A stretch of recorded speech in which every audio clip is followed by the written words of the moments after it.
Assalamualaikum warahmatullahi wabarakatuh. Alhamdulillahirabbil alamin. Wassalatu wassalamu ala asrafil anbiya'i wa mursalin wa ala alihi washabihi rasulillahi ajmain. Asyhadu alla ilaha illallah wa asyhadu anna Muhammadan abduhu wa rasuluh la nabiyya ba'da amma ba'du. Puji syukur kita ucapkan buat kehadiran Allah Subhanahu wa taala yang telah melimpahkan rahmat dan karunia-Nya kepada kita semua sehingga kita dapat beraktivitas seperti saat sekarang ini.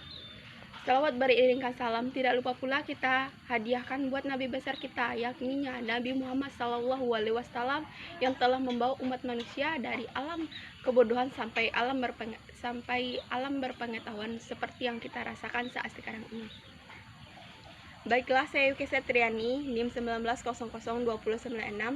Pada kesempatan kali ini, saya akan menyampaikan pidato singkat yang berjudul Dampak Pengaruh handphone terhadap anak.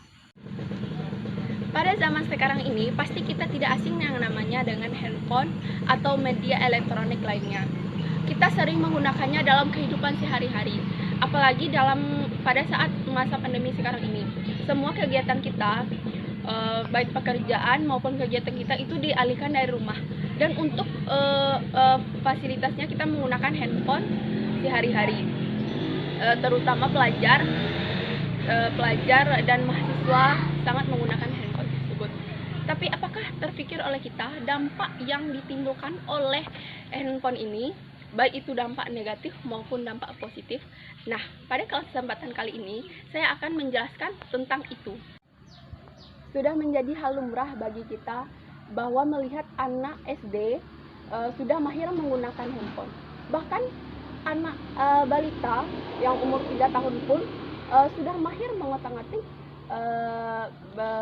benda persegi tersebut tanpa pengawasan orang tua. Bahkan orang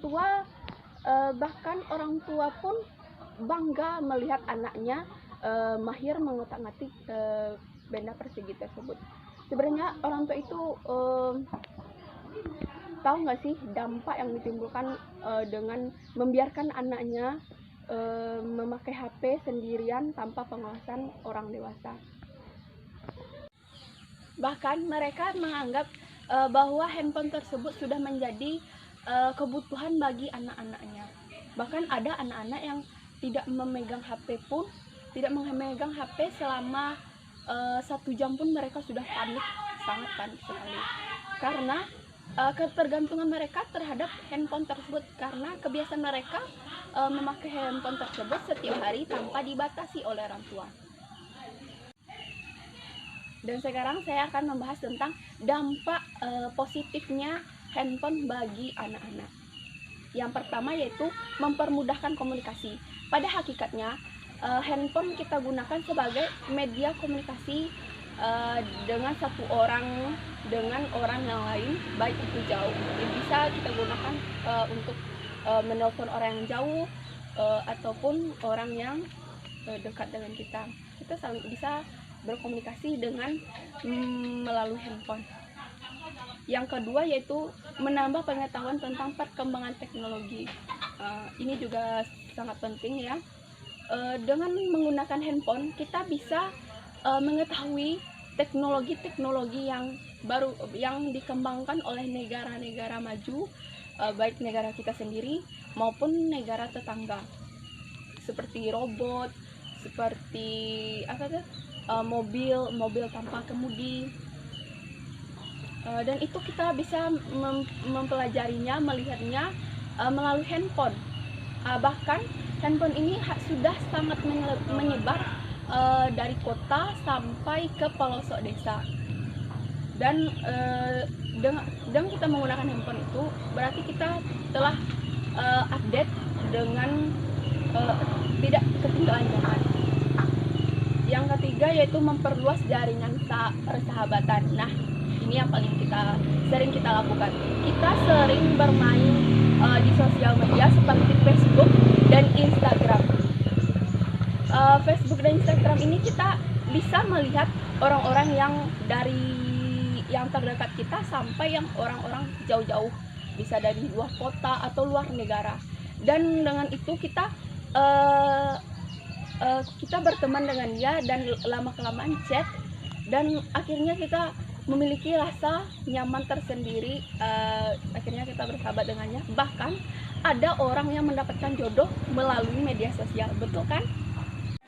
Dampak negatif yang ditimbulkan dari penggunaan handphone secara terus-menerus pada anak-anak tanpa diawasi oleh orang tua, yang pertama yaitu pada fisik, efek radiasi.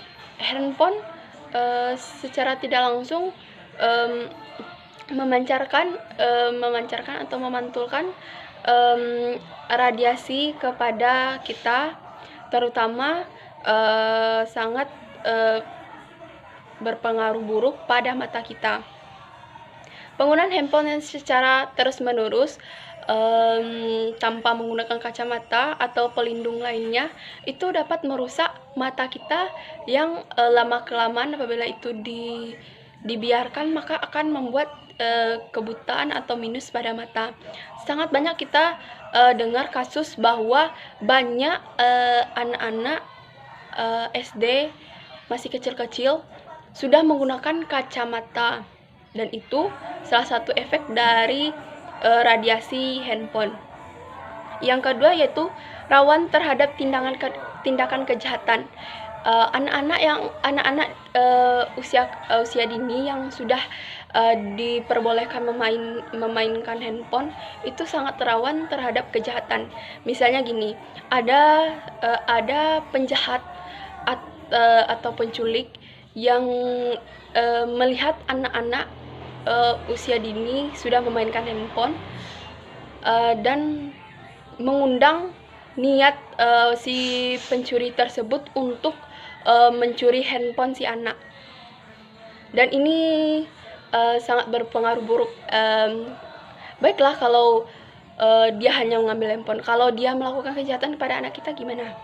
Kalau dia sampai anak kita itu ngelawan karena nggak mau berikan dia, akhirnya dia itu dorong atau dia bunuh atau kejahatan yang lainnya. Atau gini, anak-anak yang pakai media sosial itu rentan sekali terkena penipuan. Ada yang diiming-imingkan uang, atau anak-anak yang masih polos, masih belum mengerti tentang itu pasti mudah tergiurkan dengan hal itu. Akhirnya si anak mau memberikan identitas orang tuanya, kartu ATM orang tuanya, data-data pribadinya, dan akhirnya mereka terkena penipuan. Dan yang ketiga yaitu mempengaruhi sikap dan perilaku siswa. Dan ini sangat sering sekali saya lihat anak-anak yang telah kecanduan menggunakan handphone itu kebanyakan itu mereka tidak fokus lagi ke sekolah. Yang ada di pikiran mereka itu game mulu dan handphone mulu. Mereka cepat-cepat ingin pulang, cepat-cepat ingin tidak mau belajar.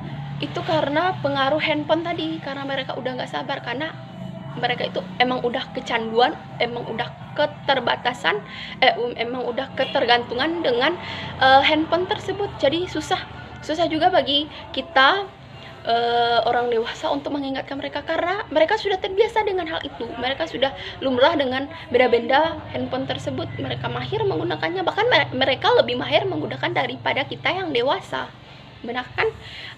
Lalu yang keempat yaitu pemborosan. Ini nih, pemborosan, baik dari pemborosan listrik. Pastikan anak-anak yang menggunakan handphone secara terus-menerus, pasti mereka itu setiap sebentar cas itu kan. Jadi akan membuat pemborosan pada listrik kita gitu. Terus yang kedua tentang uang dari voucher atau paket data yang dibeli. Pasti anak-anak yang kecanduan, apalagi sekarang itu musimnya game online kan, pasti mereka itu mintanya itu bukan uang jajan buat beli es atau buat beli makanan ringan lainnya. Pasti mereka itu mintanya beli voucher, beli paket, beli pulsa gitu kan. Dan itu dan orang tua harus memenuhi itu gitu, karena kebutuhan mereka itu emang udah itu. Apalagi kalau dipergunakan untuk belajar, oke lah, baik, pasti orang tua fan-fan aja. Tapi ini udah digunakan sebagai hiburan, yang berlebihan digunakan sebagai main game dari pagi sampai malam, dan itu membutuhkan paket data yang cukup banyak menurut saya. Dan apalagi kita sudah banyak sekali mendengar kasus bahwa anak yang menangis kalau tidak dibeliin paket, yang tidak dipenuhi keinginannya untuk main handphone. Nah, untuk itu kita sebagai orang tua, kita harus memperhatikan anak, terutama anak-anak dan remaja yang masih kecanduan handphone itu. Pelan-pelan kita nasihati mereka dampak negatif dari handphone tersebut. Pelan-pelan, nggak usah terlalu dipaksakan karena takutnya nanti mereka nggak terima. Pelan-pelan kita sebutkan, pelan-pelan dikurangi jadwal main HP mereka, berikan mereka pemahaman tentang bahayanya menggunakan handphone secara terus-menerus. Awasi selalu mereka, apalagi anak-anak, karena anak-anak itu cenderung sekali kecanduan dengan handphone tersebut. Sekianlah pidato dari saya. Saya ucapkan assalamualaikum warahmatullahi wabarakatuh.